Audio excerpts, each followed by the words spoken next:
Well, now I want to turn to our previous scholarship winner, Ethan Bernstein.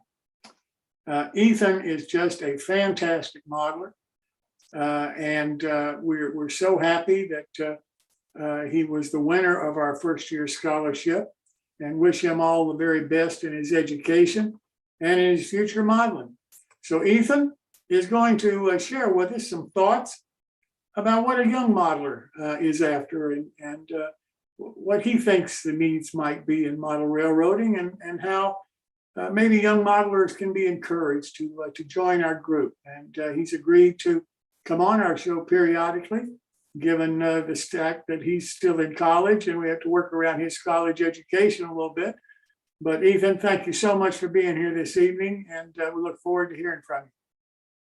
Thanks, Jim. Yeah, I apologize I didn't get a chance to prepare any slides for today. Maybe another time, but so I'll just do a quick discussion of what I think, my experiences in the hobby, starting, in middle school when I joined a club, but I started really in the hobby in elementary school.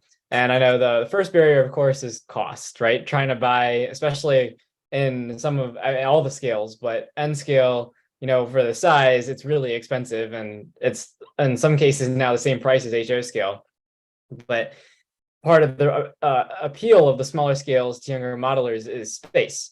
And N scale, for example, you can fit about 2 to 4 times the amount of layout in the same space as HO. And so it's very portable. And then if you go down to Z scale, which actually in most cases is twice the price of N scale for the same thing, where an engine will cost twice the price as the equivalent N scale engine, then you can fit more in the same space, but you're paying a lot more for it. So cost is a big factor. And then space is the main other limitation.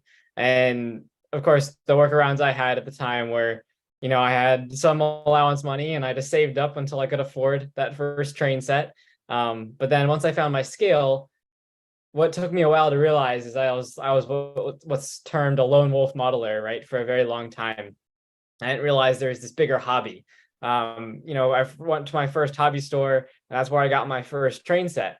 But and in that store, everyone was very welcoming and inclusive, but there weren't very many advertisements for local clubs. So I didn't know there was really such thing as a model train club. I knew there's model train stores, and I loved chatting to people in the stores, but I didn't know about any clubs in the area.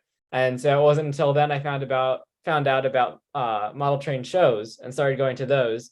And then eventually got the confidence to ask the really nice people at Band Track if I could join the club. But then I learned of this greater community. And that is really what has driven my modeling into the next level, and has continued to promote my interest in the hobby, is being able to, gain experience from those who have been in the hobby for a much longer period of time. And then also as a side effect of that, there's like little nuances that are very I'm very grateful for from the club, such as, just people passing on some of their stuff to me to use either for modeling, or if I am not interested in it, then I can sell it. And that's been a huge benefit. Like I got a whole collection from one really nice guy in Band Track, and I've gotten modules from them as they're just passed down through the club. That's part of being in the modular club, is you just inherit things over time to promote and keep sustaining the club, which is an awesome aspect and is really good for those who are limited in both time and money and in space. Because in a modular club, your module is pretty easy depending on the size, especially something like T-Track, to fit in a very confined space. And I'm starting to really trying to get into T-Track now, because my current room is very small. I have a little loop track that runs underneath my bed. That's just fun. It's just some Cato track, but I definitely want to bring my modeling with me to school. And that's, there's a lot of materials that are involved there too, right? You got to bring your ground foam, your trees, your vehicles, all the instruments necessary to make a nice scene. Especially as you get more developed in your modeling skills, you realize how many more materials make the scene even better. You just keep adding stuff.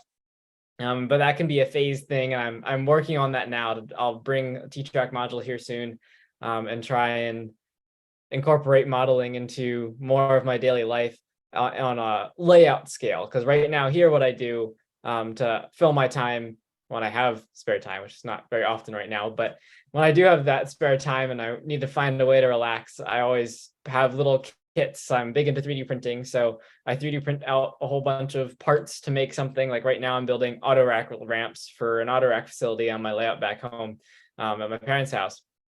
And so then in my meantime here, I can just assemble little kits, whatever I find, paint them up, detail them, weather train cars. I bring train cars to weather. I do some stuff for the NMRA, so I bring that with here too, to inspect train cars.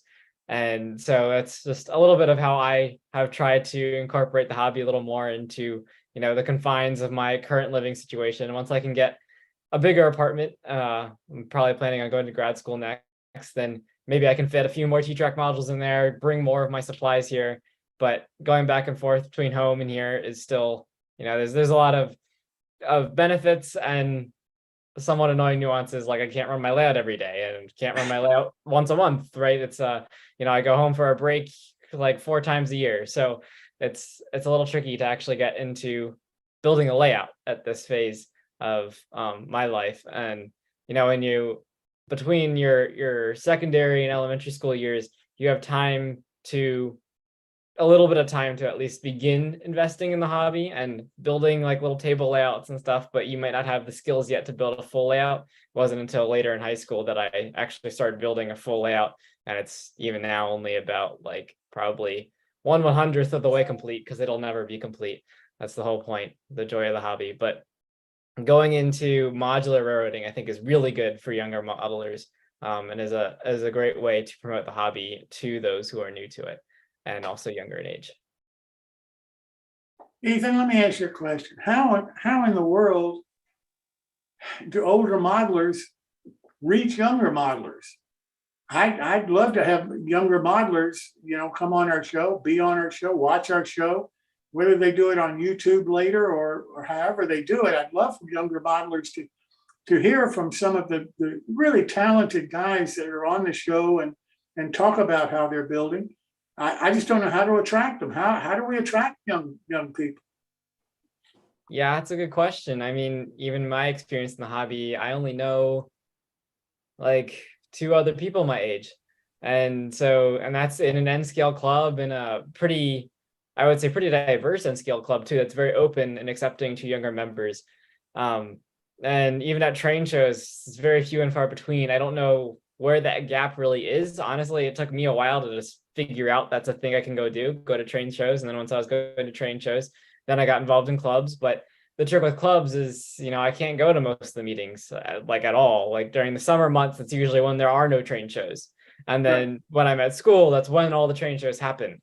And so the problem there is trying to figure out a way you can't really bring the trains to me. That's not how it works. So it's just a tricky phase in life, I think, that makes it harder to draw younger modelers to something like a club.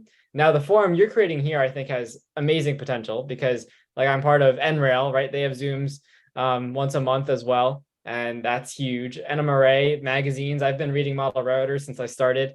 NMRA magazine, I've been reading for a long time as well. And the NRail newsletter has been awesome, and I've contributed to that as well. And it's just, I'm not really sure where, because there's no way to assess how many younger viewers are actually seeing your content versus how many are actually wanting to be involved. And I think the advertisement might need to be more targeted. Like we would like to have a feature for younger modelers to contribute their works, like something like Model Railroader. That's really daunting for me to try and contribute to, because I'm like, oh, there's all these experienced modelers. How am I going to get my article about, building whatever into that magazine? It just seems really daunting. And it wasn't like I took the initiative to reach out to NRail to contribute stuff after I gained confidence contributing things to my local club newsletter. But there's no advertisements in any of those magazines that would, I think, encourage younger modelers to contribute, because it seems so daunting compared to what everyone else has done. Yeah, that's just my view. I got you. I appreciate it. Anybody have any other questions for Ethan? Yeah, I'd like to ask Ethan a question. Ethan, is there a Model Railroad Club at Hopkins by any chance? There is not. I will be honest, and I was looking for schools. I did look at to see which ones had model train clubs, but I wasn't going to use that as the main factor. academics came first, but there is no train club at Hopkins. We have other engineering clubs. I'm in design, build, fly. So we build RC airplanes, which is fun. But it is not model railroading, that's for sure. Yeah. I would love a club here, but getting them started and the interest is very low. So I know Yeah. MIT has one, and it's very well known, and the quality of work is excellent there. You know, it only takes one or two people to start something, and at MIT, I mean, it's going on for decades. Yeah. You know, and I don't know if you want to look into that.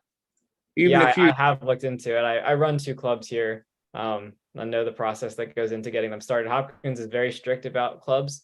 And that deters. We need at least 10 to 12 members to start a club, 12 Yeah. members to start a club. And I've only met maybe 3 or 4 thus far. And I've reached out and tried to do more, but it is already tricky because I'm also running 2 academic clubs at the same time. So trying to start a model railroading club would, for me personally, be a trick, a bit of a challenge. But yeah, I wish there was one here. you know, we also have the Timonium show coming up in October. You know, it'd be really nice if you came over and, you know, sat at the table with us for a Yeah, while. I'll be with Bandtrack during the show. I go to every Timonium show that I can, so I'll be there. I'll stop by. Come by the table and talk to us, okay? Yeah, I would love to. All right, hope to see you there. Any other questions for Ethan? Ethan, thank you so very much. I can't thank you enough for doing this for us tonight. Have a great time at Hopkins, and we'll see you shortly. Thanks for the invite. Yes, sir. Thank you.